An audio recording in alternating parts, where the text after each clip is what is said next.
Welcome to episode 2 of the She Wants the D International podcast.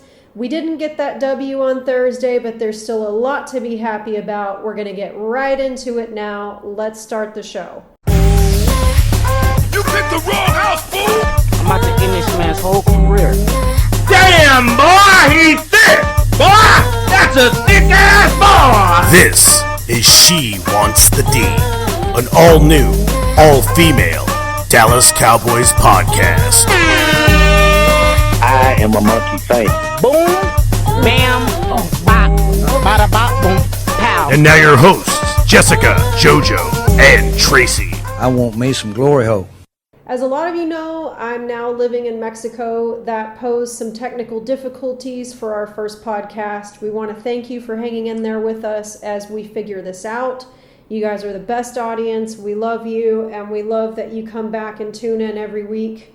And we're happy to be here and looking forward to getting this thing running nice and smooth. All right, now let's do what we came here to do, talk some Cowboys football.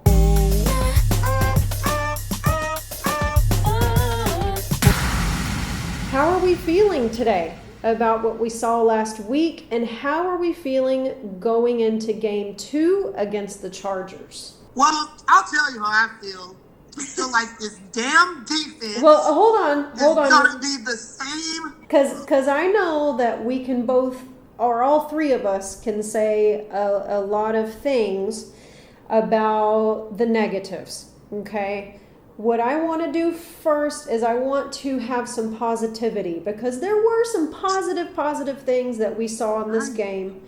Yes. So let's do some positives first, right? And then we'll get into the meat of this thing.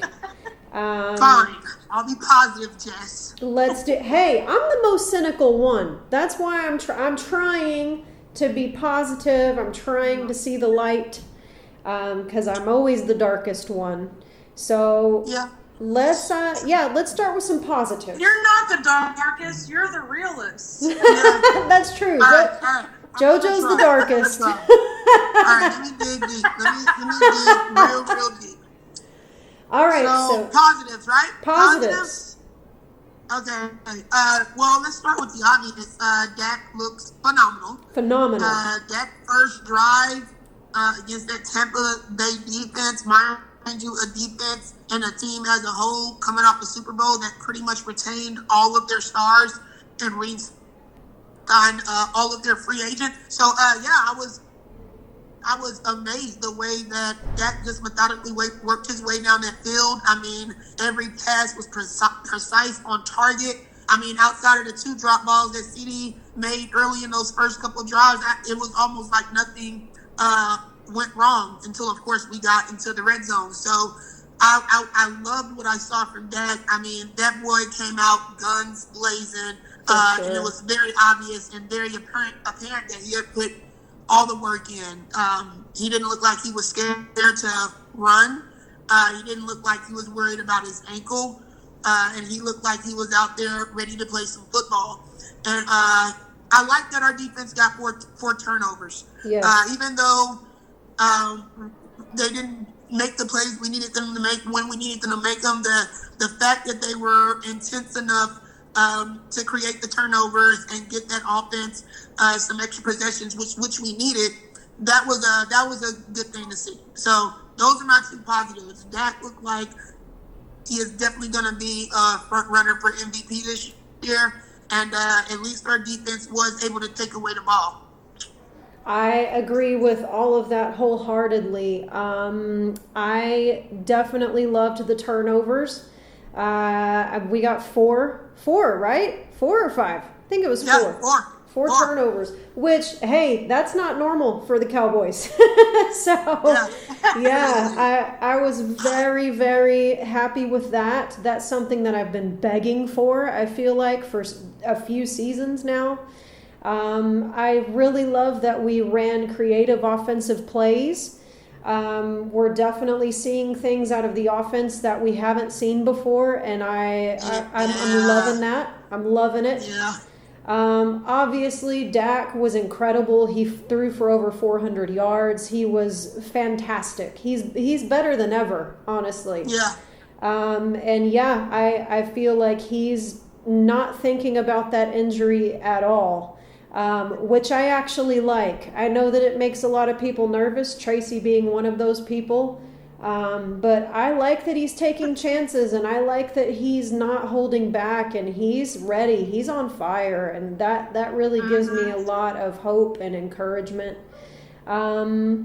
Yeah, and I'm going to leave it at that because those were the exact things that I wrote down, and I figured that you guys would probably say the exact same things. But we're all on the same page there. Yeah, do you have anything to add to the positives, Tracy? I mean, other than, obviously Dak playing awesome, and yeah, that's the best I've seen him also. And Aikman went out to the camp, and he was like, oh my God, this guy looks great.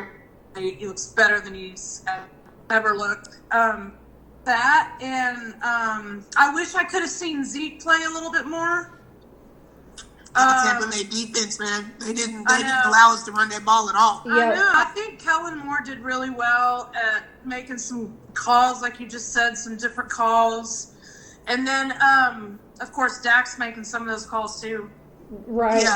But also the fact that CeeDee Lamb can come out of COVID. Yeah. I mean, I don't know. I guess he didn't have. They're vaccinated, so I guess he didn't have many symptoms, or it didn't hit him hard. But dude, if I had COVID, I would not be playing football 2 days later. For sure. Anyway. Was too. Yeah. Since Jess is making me be positive, Tyron Smith, man, I was really worried about him coming into the season. He's getting up there in age. He's on one of the most physical parts. I mean, he's in one of the most physical positions in football, being on that O-line. And I mean, he protected the hell out of that blind side, even to the point where he had a holding call because he refused to allow that defender to get to his quarterback. So I was overall impressed with the offensive line, period. I was, especially with Zach Martin out, I was a little worried that it might be a little chaotic on the line, but they did great, man. They played as a unit, and Tyron Smith looks fine. He doesn't look like he has a back issue for the first time in forever to start the season. So yeah, I will take that too. The Tyron Smith looked great, and hopefully he holds up all year. I agree with that, and I also still like that he's wearing his Megatron leg brace on his arm. Yes. I don't know why that makes me so happy. It shouldn't, because it's because of an injury, but I just know how big that thing is. I'm like, I could wear that on my leg, and it would still probably be too big. It is for a leg, isn't it? I think so. Yeah, I think so. Yeah, it fits his arm. Yeah. All right. So now that we've stated the positives, we're going to get into the negatives, because there definitely are some. And they are negatives that have been looming over this team for quite some time. Let's get into that.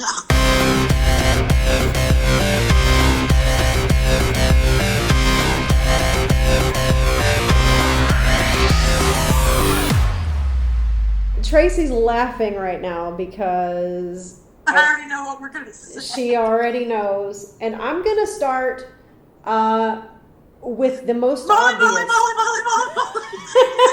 Yes.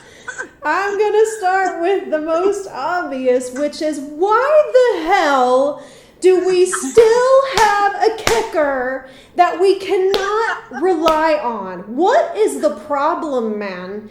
Listen. It's the Dan Bailey curse, Jess. It is the Dan Bailey curse. And I heard during the game, they were like, oh, Zerline's been out with an injury. He hasn't gotten a lot of practice, blah, blah, blah. You have one job. You have one job, and it is to kick the freaking ball. That is it. That's it.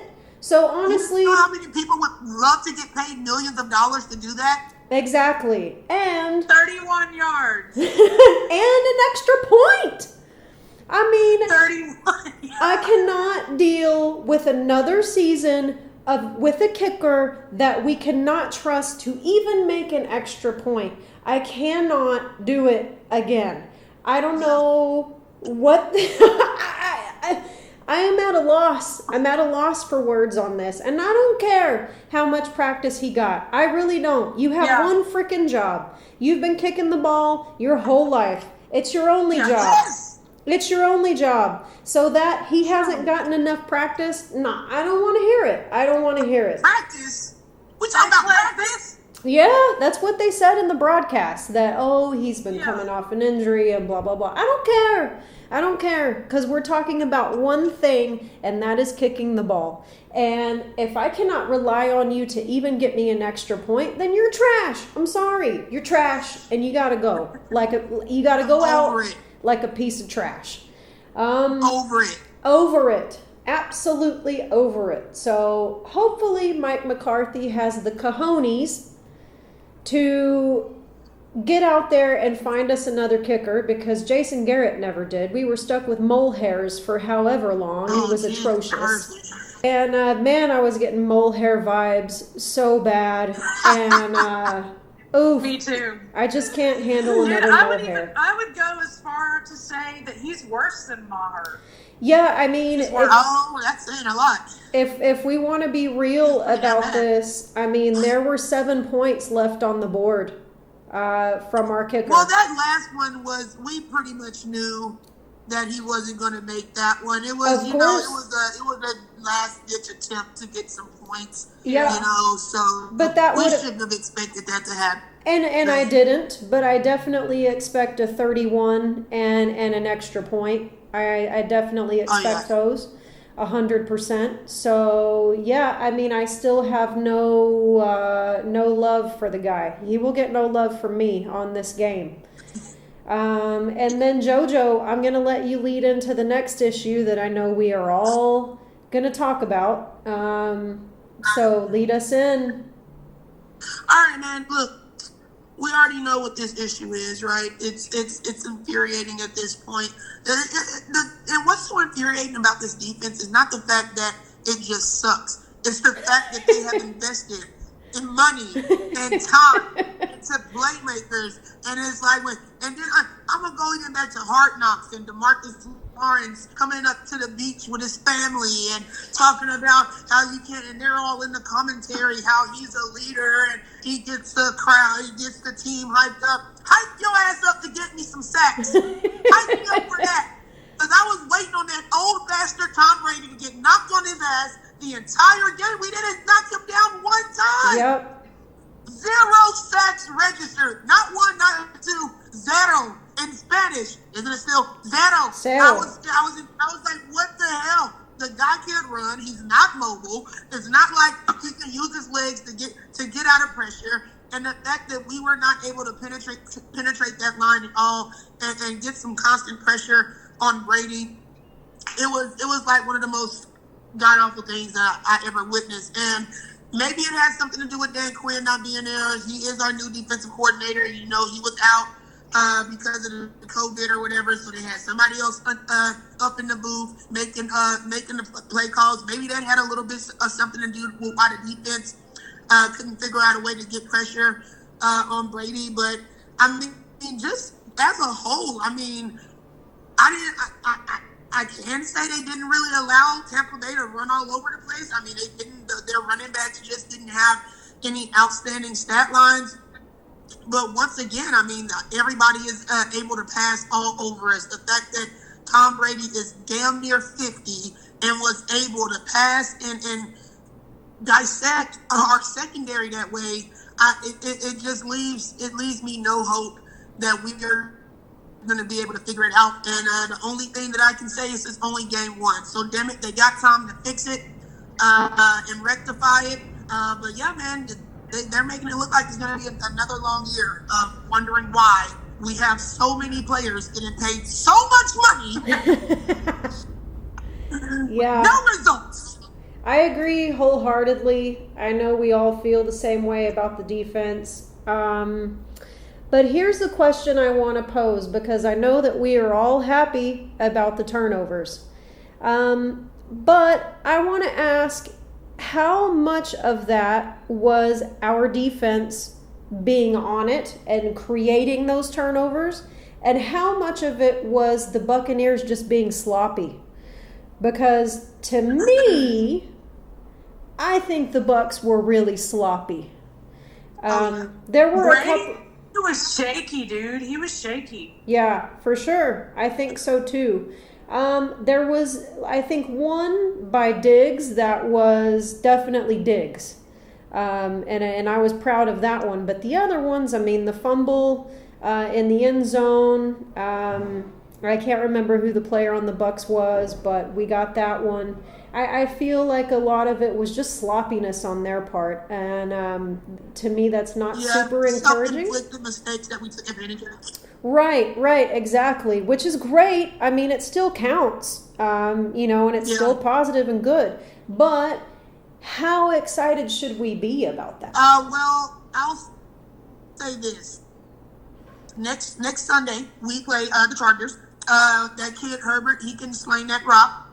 He came on hot like molten lava last year. I don't think nobody anticipated that guy being that good and being able to take command of that Charger offense the way he did. So a second-year quarterback, they should be able to force him into some mistakes. That Chargers offensive line, they should be able to break through and get to Herbert. So this next game is going to tell us a lot as far as if it was self-inflicted Tampa Bay mistakes or if our defense can actually apply pressure. And even if you're not getting 4 or 5 sacks a game, even if you're just applying enough pressure to where you're making the quarterback get rid of the ball a second sooner than he wants to, you're making it to where he's hitting somebody's helmet in transition to passing the ball, and it creates an interception. Something, anything, you hit a damn receiver so hard, the ball pops out of his damn hands, and then a defender grabs it. Like, I want to see that type of intensity against the Chargers on Sunday, and then maybe we'll know a little bit more about this defense. Yeah, I agree. Tracy, how much of it was us creating turnovers and how much of it was just them? It was both. Yeah. Like, Brady looked unsure almost the entire game. And that may be because he didn't think that the defensemen having the right numbers on their jerseys was fair.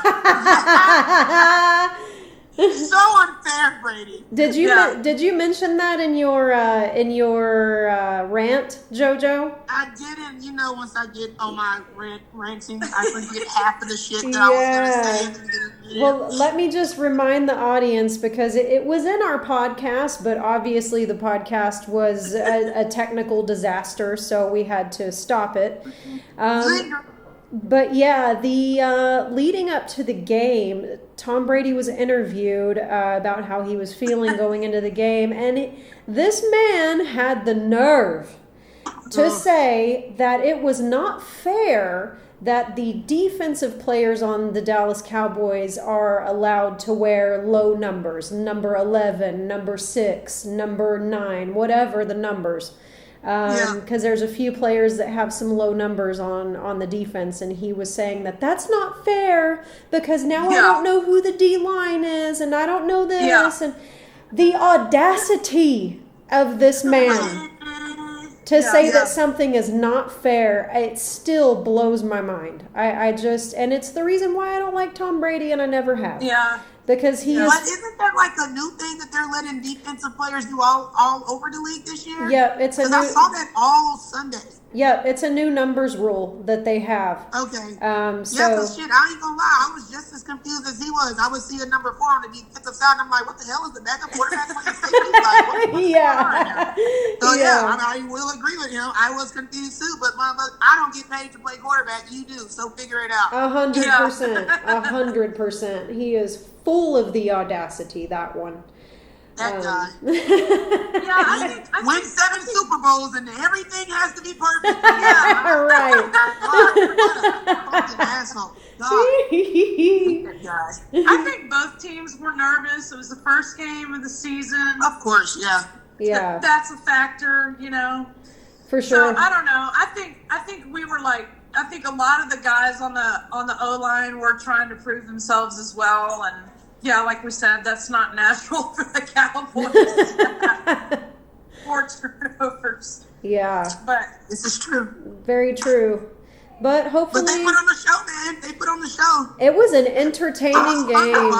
Yeah. When's the last time we could say we had fun watching the Cowboys lose? Yeah, for sure. That game was exciting from start to damn finish. For it was sure. exciting. Yeah, it was a fantastic game. I wasn't even mad at the end result. The offense played their asses off. And I was so proud, honestly, of our offensive core. Our receivers are unbelievable. I mean, they even said it on Chris Collinsworth, who is a classic Cowboys hater. Even he said our receiving core looked fantastic. That, I mean, the Bucks really couldn't cover us. I mean, man, what about Coop though? Man, that dude was a freaking wrecking ball, man. He's a machine. He is a machine. Yeah. Dude, he is insane. Yeah. They're gonna be out of sight, and then if they can figure out a way to incorporate Schultz, whatever the hell his name is, and that kid Jarwin, and figure out a way to make them effective together on the offensive side of the football. Oof. I mean, that offense can go to even a whole nother level. So for sure. The components are there, man. The components are there for us to be contenders, and that's why I know people would say I was crazy when I said 11-7. But if you look at all of these pieces, there's no reason to believe that we can't be. You know, I know the schedule is a little daunting. I know it can be intimidating at first glance, but what do we do at the beginning of every year? We're basing these predictions and what we feel like the Cowboys are going to do based off what these teams did the year before. So we don't know if look what we saw happen in Jacksonville. I mean, the Packers look like straight poo cheese. Oh my God, that game! The Jameis Winston. I was watching that game. 135 yards, and he still got 5 touchdowns on you. It could be very, very possible for this team to actually make some noise this year. If we keep our head on straight, we don't go through any major injuries. We have no reason to think that we can't win this division. At least win this division. What about Gallup? Like, he needs to be in ballet shoes, like point shoes. Yeah, him and DeAndre Hopkins. Yeah.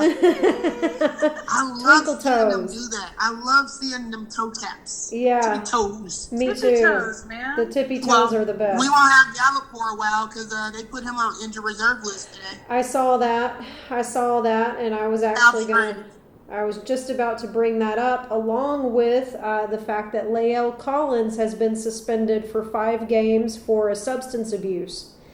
I don't know what substance, but he has been suspended for 5 games. Yep. So that's going to weaken our O-line even further, which is not good. But luckily, I feel like Dak he's on fire enough that hopefully that won't make too much of a difference. We fit in to see. But we're going to have 5 games without our starting right tackle due to that. Now, let's get into the best part of the show, game predictions.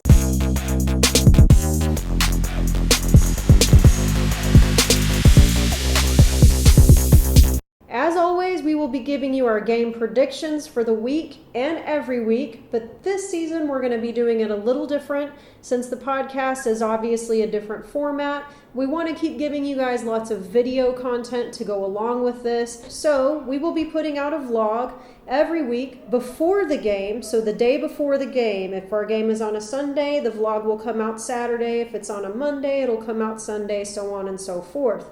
And in that vlog, we will be posting your game predictions. So as always, we want you to comment in the comment section with your prediction.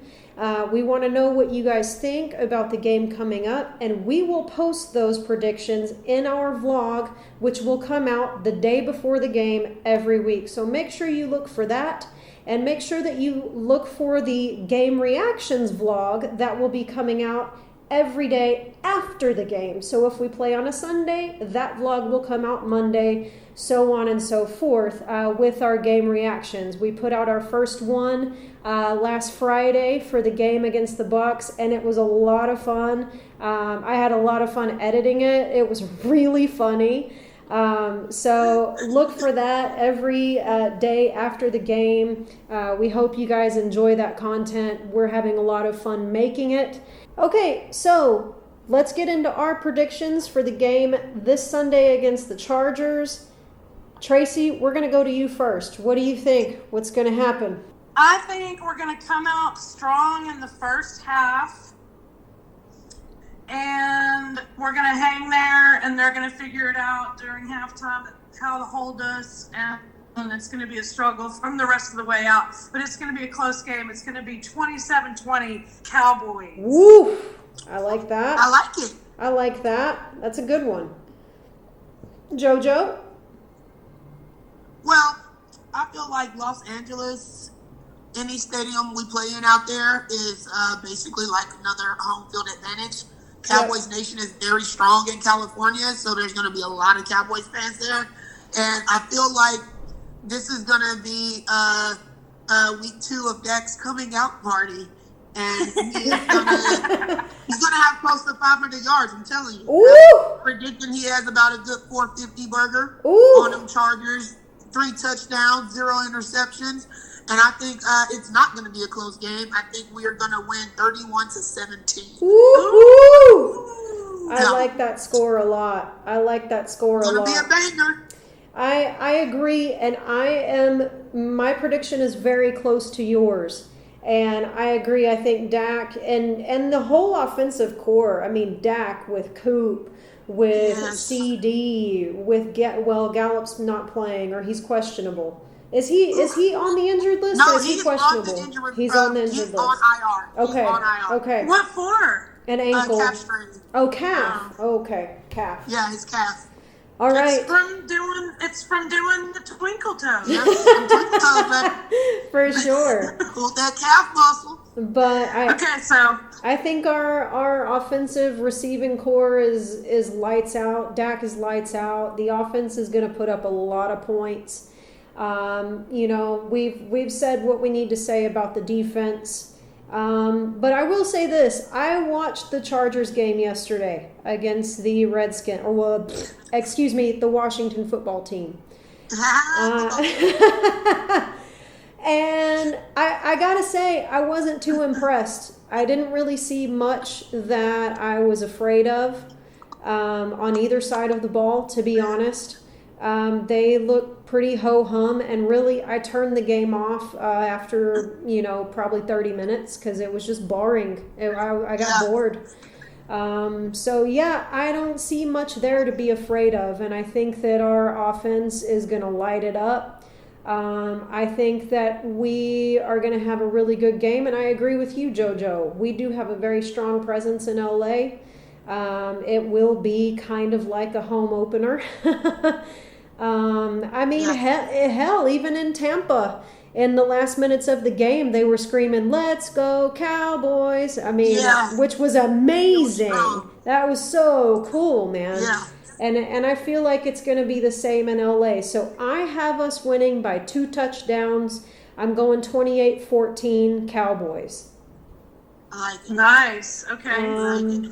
I don't know. That's 2 touchdowns, right? Yeah. That's 2 touchdowns. Yeah. Math So, is hard. yeah. I didn't give any field goals to our kicker because I don't trust him at all. I'm going all touchdowns, baby. No field goals. So 28-14. I think it's going to be another great game. I think we're going to take it. So make sure you guys put your predictions in the comments. We will post them in our vlog, which again will come out the day before the game. JoJo's going to be going out and getting live predictions from people, and we'll put that all in our vlog, and it's going to be a lot of fun this season with all the stuff that we're doing here on She Wants the D. As always, Have a great week, everyone, and we will see you here again next Thursday at 5:30 and every Thursday this season on the She Wants the D podcast. We love you guys. Go Cowboys. Go Cowboys! Go Cowboys!